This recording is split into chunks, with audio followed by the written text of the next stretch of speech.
Welcome friends. Raja Rani அடுத்து வரக்கூடிய எபிசோட்ல என்ன இன்ட்ரெஸ்டிங்கான சீன்ஸ் வரப்போகுதுன்றத பத்தி பார்க்கலாம். சரவணன் அப்பா சொல்றாரு, கோவில்ல வச்சே நம்ம பத்திரிக்கை கொடுக்கறத ஸ்டார்ட் பண்ணிடலாம், இங்க கண்டிப்பா நமக்கு தெரிஞ்சவங்க யாராவது வந்திருப்பாங்க அப்படின்னு சொல்றாரு. அவர் சொல்லிட்டு இருக்கும் போதே அவங்களோட நெய்பர்ஸ்லாம் அந்த கோவிலுக்கு வராங்க. நான் தான் சொன்னேன்ல அப்படின்னு சரவணன் அப்பா சொல்றாரு. இப்ப அவங்களுக்கு பத்திரிக்கை கொடுக்க சொல்றாங்க சிவகாமி.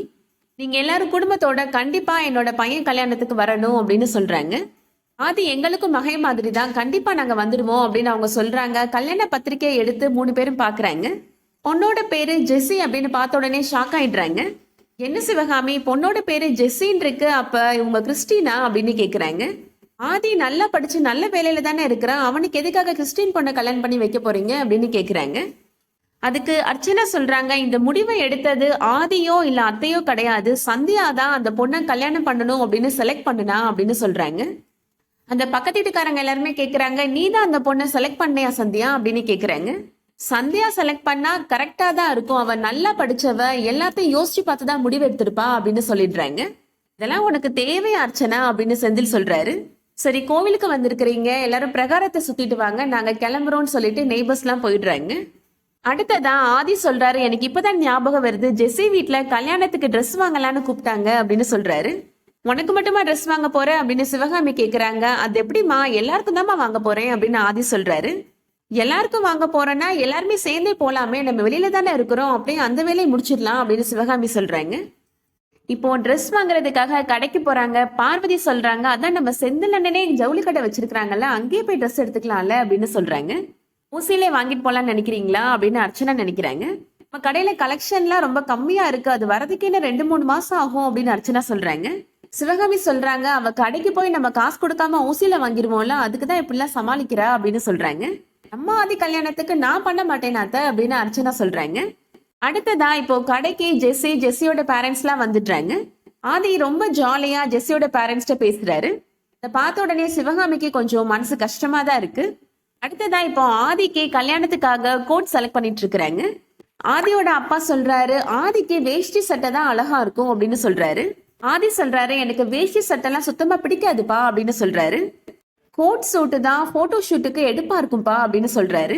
ஆதியோட அம்மா அப்பா காமிக்கிற கோட் கலர் எதுவுமே வேணாம்னு ஆதி சொல்லிடுறாரு. கடைசியா ஜெஸ்ஸியோட அப்பா செலக்ட் பண்ண கோட்டை தான் அவருமே ஓகே பண்றாரு. சரவணன் அப்பா இன்னொரு கோட் எடுத்து கையில வைக்கிறாரு. இது எனக்கு எடுப்பா இருக்கும்ல அப்படின்னு சொல்றாரு. ஆதி சொல்றாரு, இந்த வயசான காலத்துல உனக்கு எதுக்குப்பா இந்த ஆசைலாம், இந்த கோட் எப்படி போடணும்னாவது உனக்கு தெரியுமா அப்படின்னு கிண்டல் பண்றாரு. சும்மா கண்டதுக்கெல்லாம் ஆசைப்படாம அங்க ஏதாவது வேஷ்டி சட்டை இருக்கும், அதை போய் வாங்கிக்கோப்பா அப்படின்னு சொல்றாரு. ஆதி இப்படி பேசுறதை கேட்ட உடனே அவங்க ஃபேமிலி மெம்பர்ஸ் எல்லாருமே ரொம்ப ஃபீல் பண்றாங்க. எல்லாருமே இப்போ ட்ரெஸ் எடுத்துட்டு வீட்டுக்கு வந்துடுறாங்க. செந்தில் இப்போ ஆதியை திட்டுறாரு. துணி கடையில என்னடா அப்படி நடந்துகிட்ட அப்படின்னு கேக்குறாரு. நான் என்ன பண்ணேன் அப்படின்னு ஆதி கேக்குறாரு. இப்பவே அங்க ஆமா அங்கிள், எஸ் அங்கிள் ஜால்ரா போடுற, என்ன இப்பவே அங்க சாஞ்சிட்டியா அப்படின்னு கேக்குறாரு. இதெல்லாம் பேசாத அப்படின்னு சிவகாமி சொல்லிடுறாங்க. அடுத்ததா மயில் சந்தியாட்ட சொல்றாங்க, உங்களுக்கு ஒரு லெட்டர் வந்துச்சுமா, நான் தான் சைன் போட்டு வாங்கி வச்சேன் அப்படின்னு சந்தியா கையில கொடுக்குறாங்க. சந்தியா அந்த லெட்டரை வாங்கி படிக்கிறாங்க. அதை படிச்ச உடனே ரொம்ப எமோஷனல் ஆயிடுறாங்க. என்னாச்சுங்க, என்ன விஷயம் அப்படின்னு சரவணன் கேக்குறாரு. நான் ஐபிஎஸ் எக்ஸாம்ல பாஸ் ஆயிட்டேங்க அப்படின்னு சொல்றாங்க சந்தியா. இது பாஸ் ஆயிட்டாளா அப்படின்னு அர்ச்சனா ரொம்ப அதிர்ச்சி ஆயிடுறாங்க. மத்த எல்லாருமே ரொம்ப சந்தோஷப்படுறாங்க. சரவணன் சொல்றாரு, எவ்வளவு தடைகளை தாண்டி இவ்வளவு பெரிய பரீட்சையில வின் பண்ணிருக்கிறீங்க, இதெல்லாம் சாதாரண விஷயமே இல்லைங்க அப்படின்னு ஹக் பண்ணிக்கிறாரு சந்தியாவை. சந்தியா சிவகாமிட்ட சொல்றாங்க, அத்தை நான் ஐபிஎஸ் எக்ஸாம்ல பாஸ் ஆயிட்டேன், என்ன ஆசீர்வாதம் பண்ணுங்க அப்படின்னு சொல்றாங்க. அப்பா நான் பாஸ் ஆயிட்டேன் அப்படின்னு சொல்லிட்டு ரொம்ப எமோஷனலா அழுறாங்க சந்தியா. சந்தியா சிவகாமிட்ட சொல்றாங்க, நான் உங்களுக்கு தான் நன்றி சொல்லணும் அத்தை, நீங்க மட்டும் ஒத்துக்கலைன்னா என்னால இவ்வளவு தூரம் வந்திருக்கவே முடியாது அத்தை அப்படின்னு சொல்றாங்க. பார்வதி சொல்றாங்க, அதெல்லாம் நான் ஒத்துக்க மாட்டேன் அண்ணே, நீங்க ஃபர்ஸ்ட் தேங்க்ஸ் சொல்ல வேண்டியது அண்ணனுக்கு தான் அப்படின்னு சொல்றாங்க. அண்ணன் தான் உங்களுக்கு எல்லா விதத்திலயும் சப்போர்ட் பண்ணாரு அப்படின்னு சொல்றாங்க பார்வதி. அது உண்மைதான் பார்வதி, இருந்தாலும் அத்தைக்கு தான் நான் ஃபர்ஸ்ட் தேங்க்ஸ் சொல்லணும் அப்படின்னு சந்தியா சொல்றாங்க. என்ன நீ மாமியாருக்கு ஐஸ் வைக்கிறீங்களா அப்படின்னு பார்வதி கேக்குறாங்க. சந்தியா சொல்றாங்க, அத்தை நான் பாஸ் ஆயிட்டேன், அதுக்காக ட்ரைனிங்க்கு கொஞ்ச நாள் நான் சென்னை போகணும் அப்படின்னு சொல்றாங்க. கேட்ட உடனே சிவகாமி ரொம்ப ஷாக் ஆயிடுறாங்க. அதோட இன்னைக்கான எபிசோட் முடியுது. அடுத்ததா நாளைக்கு எபிசோட்ல என்ன சீன்ஸ் வரப்போகுது அப்படின்னா, சிவகாமி சரவணன்ட்ட சொல்றாங்க, நீ சென்னைக்கு போய் சமையல் போட்டியில வின் பண்ணி 5 லட்சம் ரூபாய் ஜெயிச்சுட்டு வந்தல, அந்த பணம் எங்க அப்படின்னு கேக்குறாங்க. பணம் காணாம போச்சுல அப்படின்னு சொல்றாங்க. இப்ப வரைக்கும் அந்த பணத்தை எடுத்தது யாருன்னே தெரியல, அந்த பணத்தை எடுத்த குற்றவாளிய சந்தியா கண்டுபிடிக்கட்டும் அப்படின்னு சொல்றாங்க சிவகாமி. அதுக்கப்புறமா சந்தியா தாராளமா சென்னைக்கு ட்ரைனிங் போய்க்கட்டும், எனக்கு எந்த பிரச்சனையும் இல்லை அப்படின்னு சிவகாமி சொல்லிடுறாங்க. கேட்ட உடனே ஆதி ரொம்ப டென்ஷன் ஆயிடுறாரு.